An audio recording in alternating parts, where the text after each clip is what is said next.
Another thing that we may run into and get this call quite a bit is on our split air system. You can see right now on my split air, my pressure is at 0. So the fan's not running. I'm going to go ahead, I'm going to rev up the engine a little bit, and I'm going to engage my fan. So look over here for my RPM.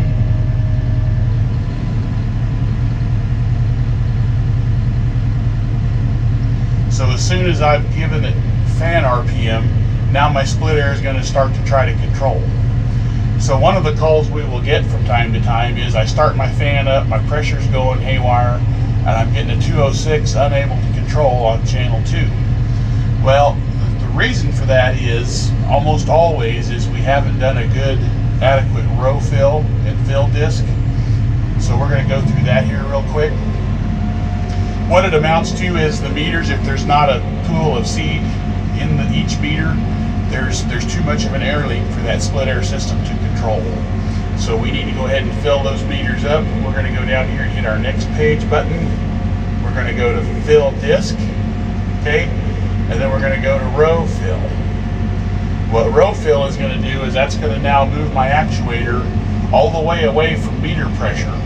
So if you're looking back at your Magnehelix gauge back on the planner, that Magnehelix gauge should read right at or pretty near 0 at this point.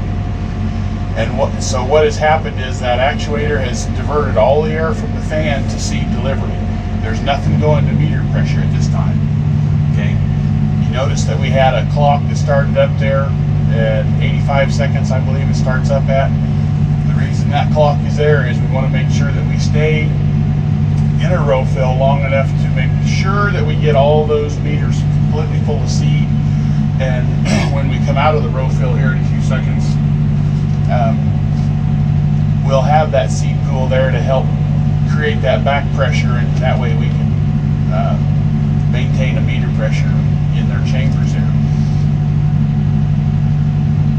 Some of the other problems we've run into is, let's say you stop and refill the hopper, or maybe you're using pro boxes and you're just switching those boxes out.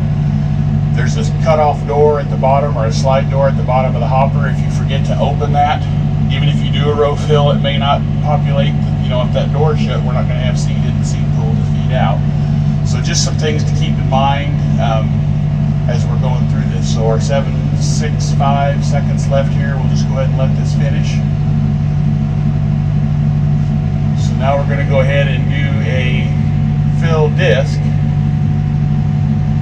And I want to hit the start button, and this is going to rotate my meters 1 revolution. That one more time,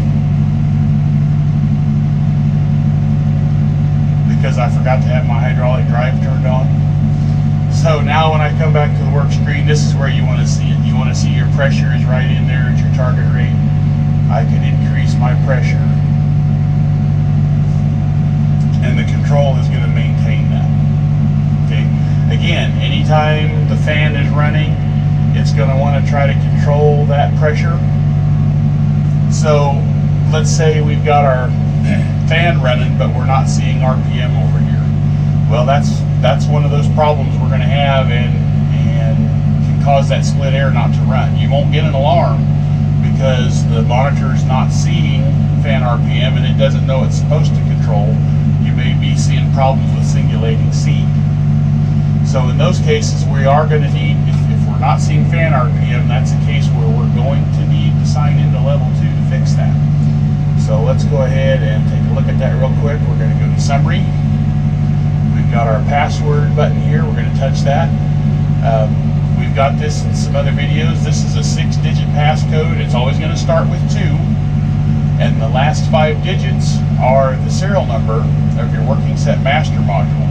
Now on this planner, that's located underneath the main hopper on the right hand side. We're going to go ahead and hit the info button, because that's going to take us to a screen that will help guide us to that number. Each box on our info page is a module that's on the CAN bus. We see working set master, PDCGY, that's our main master module, and there's our serial number, 10007. Go to password, put in a 2, then a 1. The zeros that are already there, I do not need to re-enter those. I put in 7. So now my passcode is 2 and the serial number of 10007. I hit OK. Dealer screen's on. Now I can go back to work screen. And when I go to summary now, you're going to notice that all my boxes are all in yellow. Okay? Up here at the tops indicates what channel we're displaying, channel 1, 2, 3, or 4. I'm going to go to channel 2 because we're working with split air. I'm going to hit my channel 2 button there just to make sure I've got everything there set right. Now, we get back into summary here. Let's go to, on our accessories over here, we want to go to RPM. Number of RPMs is 1. RPM setup, make sure you've got a high and low limit, and our RPM constant is set to 3. So those are the things we need to make sure we've got in place in order for it to see that fan RPM up there on the screen.